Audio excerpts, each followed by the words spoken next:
राजा रानी ड्रामे की अगली किस्त भी काफ़ी इंटरेस्टिंग होने वाली है। बहुत जल्द रानी और ज़ावियार का निकाह होने वाला है। जैसा कि आज की किस्त में आपने देखा कि रानी जो ज़ावियार को इन लोगों से बचा रही है जो इसके अपने हैं, और वहीं कुछ ऐसे भी हैं जो इस मौके का फ़ायदा उठाने की पूरी कोशिश में हैं।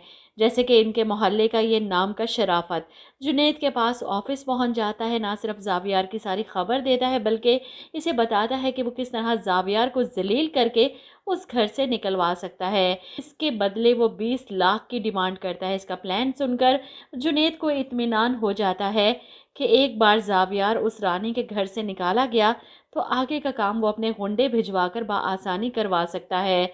शराफत की बात मानते हुए जुनैद इसे पैसे देता है और शराफत अपनी शराफत का चोला उतार कर पहुंच जाता है शरीफ मोहल्लेदारों को लेकर सीधा रानी के घर तमाशा लगाने।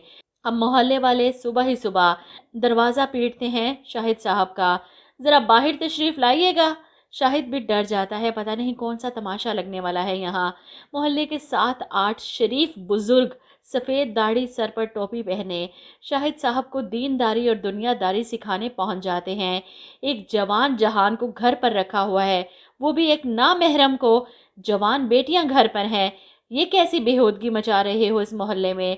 अब शाहिद जो इन दाढ़ी वाले ज़माना शनास बुज़ुर्गों को समझाने की कोशिश करता है कि वो तो एक साईं है, इसकी मदद कर रही है मेरी बेटी, सिर्फ चंद दिन के लिए वो यहाँ पर है, फिर चला जाएगा।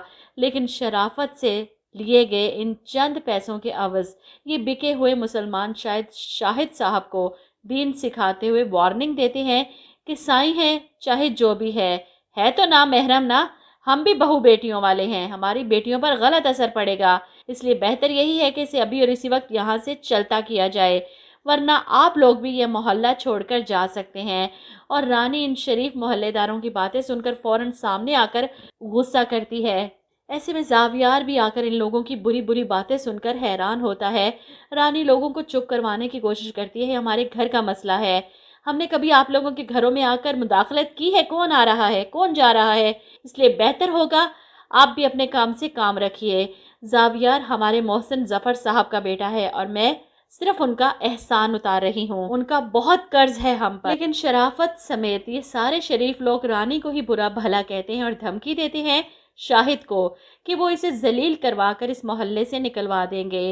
वहीं दूसरी तरफ जुनैद अपनी माँ को अपना कारनामा सुनाता है कि मोहल्ले के अखलाकियात को बिगाड़ने का इल्ज़ाम लगाकर एक नामहरम को उसके पनाहगाह से निकलवाना है। अब रानी तो खुद परेशान हो जाती है, मोहल्ले वाले तो वार्निंग देकर चले गए, इसके माँ बाप भी रानी के साथ अब नहीं खड़े होने वाले, क्योंकि इस मोहल्ले से निकाले जाने का मतलब दर बदर की ठोकरें खाना। मालिक मकान अगर घर से निकाल देंगे तो वो लोग कहाँ जाएंगे। रानी को कुछ समझ नहीं आती तो अपनी दोस्त से मिलने चली जाती है, इसे सब बताती है तो वो मशवरा देती है कि इन सब बातों का सिर्फ एक ही हल है, तू साईं से शादी कर ले। ये सुनकर रानी फौरन जवाब देती है, मैं ज़ावियार से शादी करूंगी।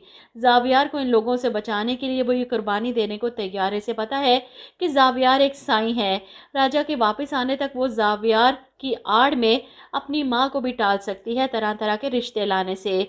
ज़ावियार से निकाह में इसका फ़ायदा है, वो तो चला जाएगा अमेरिका और रानी इसके निकाह ही बीवी होने की वजह से घर पर रहेगी, राजा का इंतज़ार करेगी, और जब वो वापस आ जाएगा तो वो ज़ावियार से खुला ले लेगी, राजा से शादी कर लेगी। वो अपना प्लान अपनी दोस्त को बताती है और इसके बाद लोगों के मुंह बंद करवाने और अपने माँ बाप की नाराज़गी दूर करने के लिए वो ज़ावियार से निकाह की ख्वाहिश का इजहार करती है अपने घर वालों के सामने।